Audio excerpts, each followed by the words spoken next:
ಎಲ್ಲರಿಗೂ ನಮಸ್ಕಾರ. Charlie Chethu YouTube ಚಾನಲ್ಗೆ ಸ್ವಾಗತ. ನಾನು ನಿಮ್ಮ ಪ್ರೀತಿಯ ಚೈತ್ರ. ಎಲ್ಲರೂ ಹೇಗಿದ್ದೀರಾ? ಎಲ್ಲರೂ ಚೆನ್ನಾಗಿದ್ದೀರಾ ಅಂದ್ಕೊಂಡಿದ್ದೀನಿ. ದೇವ್ರು ಎಲ್ಲರಿಗೂ ಒಳ್ಳೇದು ಮಾಡಲಿ. ಏನಪ್ಪ ಇದು ಯಾವುದೋ ಗಿಡ ತೋರಿಸ್ತಿದ್ದಾರೆ ಅಂದ್ಕೊತಾ ಇದ್ದೀರಾ? ಸಾಮಾನ್ಯವಾಗಿ ಎಲ್ರಿಗೂ ಬ್ರಹ್ಮಕಮಲ ಹೂವಿನ ಬಗ್ಗೆ ಗೊತ್ತಿರುತ್ತೆ ಅಂದ್ಕೊಂಡಿದ್ದೀನಿ. ಇದು ನಮ್ಮನೆಯ ಬೃಂದಾವನದಲ್ಲಿ ಅರಳಿದ ಕಮಲ. ನೋಡೋಕ್ಕೆ ಎಷ್ಟು ಸುಂದರವಾಗಿದೆ ಅಲ್ವಾ ಸ್ನೇಹಿತರೆ? ನೋಡ್ತಿದ್ರೆ ಇನ್ನೂ ನೋಡ್ತಾನೇ ಇರಬೇಕು ಅನಿಸುತ್ತೆ ಈ ಕಮಲವನ್ನು. ಮೊದಲು ನಮ್ಮ ಅಜ್ಜಿ ಮನೇಲಿ ನೋಡಿದ್ದೆ ಈ ಕಮಲವನ್ನು, ಆಮೇಲೆ ನಮ್ಮ ಮನೆಯಲ್ಲೇ ನೋಡ್ತಿರೋದು. ತುಂಬ ಖುಷಿ ಆಗ್ತಿದೆ, ಏನೋ ಪಾಸಿಟಿವ್ ಎನರ್ಜಿ ಬರ್ತಿರೋ ಫೀಲಿಂಗ್ ಆಗ್ತಿರುತ್ತೆ ಈ ಕಮಲವನ್ನು ನೋಡ್ತಾ ಇದ್ದರೆ.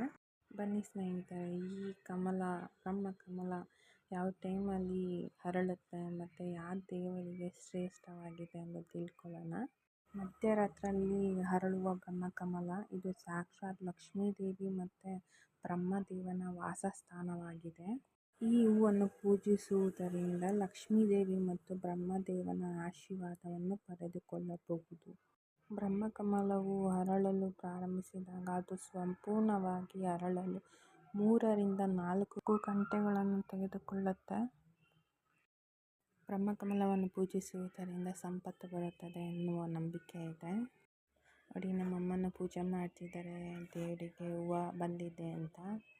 ತುಂಬ ಖುಷಿ ಆಗ್ತಿದೆ. ಬ್ರಹ್ಮಕಮಲದ ಮುಂದೆ ಕುಳಿತು ಧ್ಯಾನ ಮಾಡುವುದರಿಂದ ನಿಮ್ಮೆಲ್ಲ ಆಸೆಗಳನ್ನು ಈಡೇರುತ್ತೆ ಎನ್ನುವ ನಂಬಿಕೆ ಕೂಡ ಇದೆ. ಹಾಗೆ ನಮ್ಮ ರಾಣಿ ಕೂಡ ಅಮ್ಮ ಜೊತೆ ಧ್ಯಾನ ಮಾಡ್ತಿದ್ದಾಳೆ. ತುಂಬ ಖುಷಿ ಆಗ್ತಿದೆ. ಮೊದಲಿನಿಂದಲೂ ಅಲ್ಲಿ ಅಗರಬತ್ತಿ ದೀಪಗಳನ್ನು ಹಚ್ಚಿ ಅದು ಪೂರ್ತಿಯಾಗಿ ಅರಳಿದಾಗ ಶ್ರೀಫಲ ಅಂದರೆ ತೆಂಗಿನಕಾಯಿಯನ್ನು ಅರ್ಪಿಸಿ ಪೂಜೆ ಮಾಡಿ ಆರತಿ ಮಾಡಬೇಕು. ದೇವರು ನಿಮ್ಮ ಎಲ್ಲರಿಗೂ ಒಳ್ಳೇದು ಮಾಡಲಿ ಅಂತ ಕೇಳ್ಕೊತೀನಿ. ಹಾಗೆ ನನ್ನ ಮುದ್ದು ರಾಣಿಗೆ ಅಮ್ಮ ಕುಂಕುಮ ಇಡ್ತಿದ್ದಾರೆ. ಅವಳಿಗೆ ತುಂಬ ದೇವ್ರ ಮೇಲೆ ಭಕ್ತಿ ಜಾಸ್ತಿ ಅಂತ. ನೋಡಿ ಹೇಗೆ ಕೇಳ್ತಿದ್ದಾಳೆ ಅಮ್ಮ. ಅವಳಿಗೂ ಕುಂಕುಮ ಅರಿಶಿನ ಎಲ್ಲ ಹಚ್ತಿದ್ದಾರೆ. ಅವಳು ಒಂಥರ ನಮ್ಮನೆ ಲಕ್ಷ್ಮಿ ಇದ್ದ ಹಾಗೆ. ದೃಷ್ಟಿನೂ ತೆಗಿತಿದ್ದಾರೆ.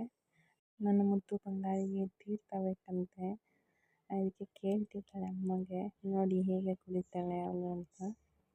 ತುಂಬ ದೇವ್ರ ಮೇಲೆ ಭಕ್ತಿ ಜಾಸ್ತಿ. ಅಮ್ಮ ಪೂಜೆ ಮಾಡಬೇಕಾದ್ರೆ ಎಲ್ಲನೂ ಬಂದು ದೇವ್ರ ಮುಂದೆ ನಮಸ್ಕಾರ ಮಾಡ್ತಾಳೆ, ಕುಂಕುಮ ಇಡ್ಸ್ಕೊತಾಳೆ, ತೀರ್ಥ ಕುಡಿತಾಳೆ. ನೋಡಿ, ಸಾಕು ಪ್ರಾಣಿಗಳಿಗೆ ಎಷ್ಟು ಬುದ್ಧಿ ಇದೆ ಅಂತ. ತುಂಬ ಖುಷಿ ಆಗುತ್ತೆ ಅಲ್ವಾ ಫ್ರೆಂಡ್ಸ್? ಅಮ್ಮ ದೇವ್ರ ಹತ್ರ ಏನೋ ಕೇಳ್ಕೊತಿದ್ದಾರೆ. ಅಮ್ಮ ಜೊತೆ ನನ್ನ ಮುದ್ದು ರಾಣಿ ಕೂಡ ದೇವ್ರ ಹತ್ರ ಏನೋ ಕೇಳ್ಕೊತಿರ್ಬೋದು. ನೋಡಿ ಎಷ್ಟು ದೇವ್ರನ್ನ ಹಚ್ಕೊಂಡಿದ್ದಾನೆ ಅಂತ. ನಮಗೊಂಥರ ಒಳ್ಳೆ ಲಕ್ಷ್ಮಿ ಇದ್ದ ಹಾಗೆ ನನ್ನ ಮುದ್ದು ಬಂಗಾಗಿ ನೋಡ್ತಿದ್ದಾಳೆ ಎಲ್ಲರನ್ನೂ. ತುಂಬ ಖುಷಿ ಆಗುತ್ತೆ. ಅಮ್ಮ ಜೊತೆ ಅವಳು ಧ್ಯಾನ ಮಾಡ್ತಾಳೆ, ನಮಸ್ಕಾರ ಮಾಡ್ತಿದ್ದಾಳೆ ನೋಡಿ. ಇದು ಇವತ್ತಿನ ವ್ಲಾಗ್ ಆಗಿರುತ್ತೆ.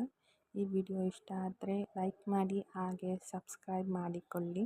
ನಿಮ್ಮ ಪ್ರೀತಿ ಮತ್ತು ಬೆಂಬಲವನ್ನು ಹೀಗೆ ನೀಡ್ತೀರಿ.